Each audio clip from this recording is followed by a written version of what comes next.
Grabe ang lamig-lamig talaga. Sabi sa weather, mga after 4 days daw, mag-change na ng weather. Sana nga, kasi grabe yung lamig. Yung lamig-lamig talaga. Sumusuot sa buto-buto mo. Magta-try ako ngayon magtimpla ng vitamins kasi tulog pang asawa ko. Tulog pa siya. Ganyan hugasin kagabi. Yun, hugasin namin. Katapos kasi nag-movie marathon kami. Tapos, ayun. Pag nag-movie marathon kami, kaya nag-dinner kami, tapos nag-movie marathon na kami. Hindi na ako naghuhugas niya, kinabukasan na. Ayun, tutugtaray ko gumaba. Kasi tulog ba siya eh.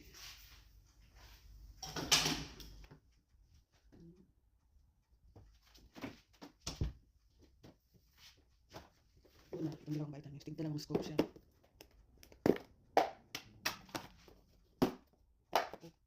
Ano scope ito?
Social na sardinas ko. Nasa box. Samantala na sa atin. Nasa lata. Ligo. Ito John West.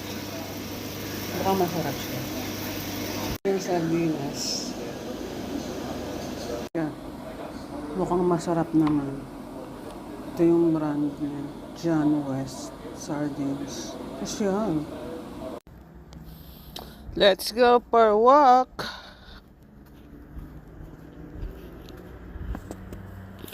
May new spot akong pupuntahan. Paikot lang dito. Malapit sa amin.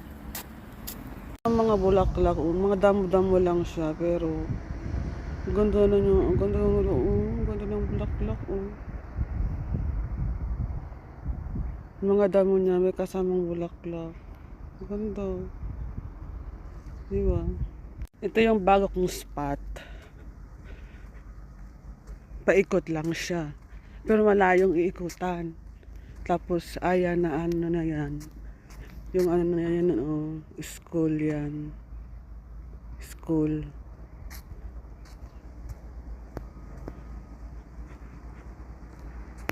Yun.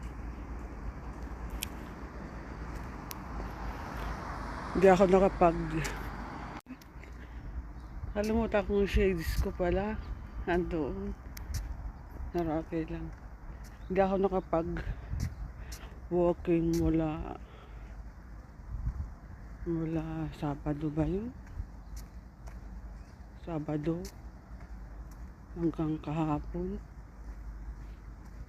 Masawa kasi niyaya ako mag-walking. Ayaw. Tamad mag-walking.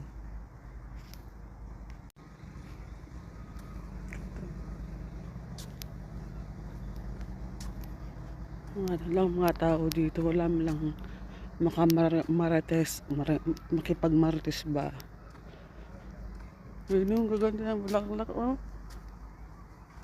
Ganda mag-uwi sa Pilipinas. Yun lang kung mabubuhay sa Pilipinas. Pero parang feeling ko naman kasi mas mga labig nga lang ang winter dito sa sa Australia. Ewan ko lang kung yung tanim na yun is pang winter kasi nung sa Dubai ako, may tanim doon na pang winter sa Pangasangon. Yung ganda rin.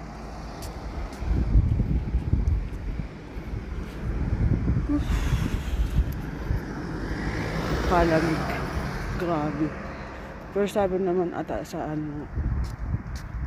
weather update, mga siguro 1 week pa to. May primary school dito. Yan, school nga yan.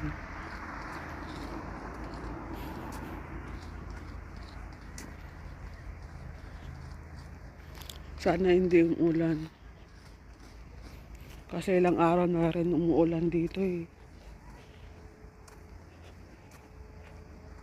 Sana mo lang maka 3 kilometers ako.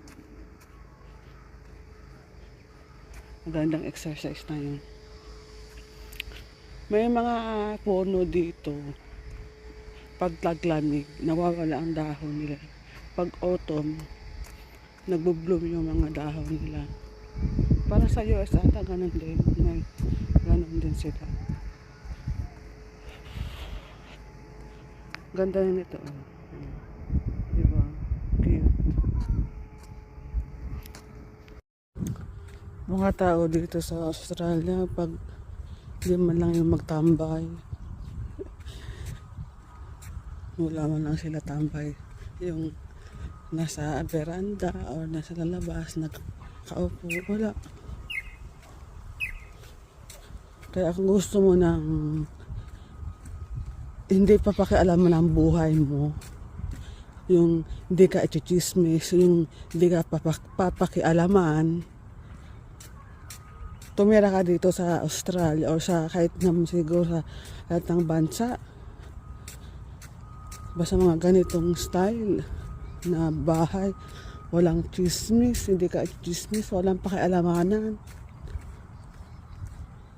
Pero may time din naman na masarap yung na nakakita ang tao, nakikilala ka. Wala pa akong kakilala dito. Wala pa akong group of friends. Napansin ko dito ang mga kabayan. Nakikita sa ako parang mga snabera. Pero di na siguro baka na lang din ilang or what. Kasi ganun din naman ako. Pag hindi ko naman kilala, hindi din naman ako namamansin. Kasi syempre hindi mo alam kung yung taong yun is bad mood or what. Ayaw makipag-usap. Ganun.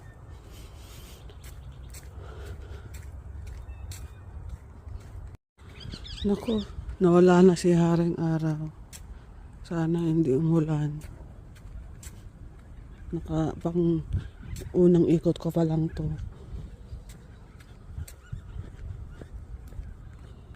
Ganda ng langit, oh. Liwanag. Yan, oh, nung naglakad ako dito nung Sabado, maraming estudyante dito na lalaro ng football. Kasi uso dito ang football. Fan na fan sila sa larong football. Grabe ang lamig. Mukhang hindi na ako mabalik. Umikot ulit. Grabe. Wala na yung ano.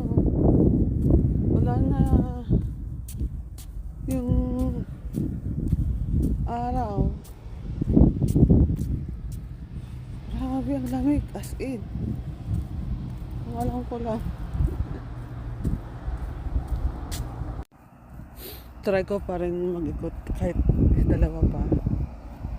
Kakayanin. Kakayanin. Huh? Grabe. Ang lamig.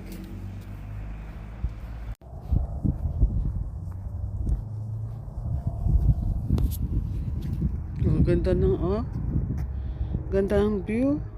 Di ba, oh. Ay na si Haring Araw, oh. Mukhang papakita siya ulit. Olo, parang naambun. Hintay tayo dyan. Kakasakit ka, Veronica. Kabila ko ng bahay, babalik ko lang. Grabe ang lamig. Wala, umuulan eh. Naka-isang ikot lang ako. Pero naka 2 kilometers na yun. At not bad. At least nakapag-walking. Oo. Maambon. Ganun pa rin. Tingnan mo, uminit na. Kanina, umulan. Ayan. Lamig. Para ko may sakit. Dito ako sa couch. Grabe ang lamig. Tapos ko lang maglinis, maglaba.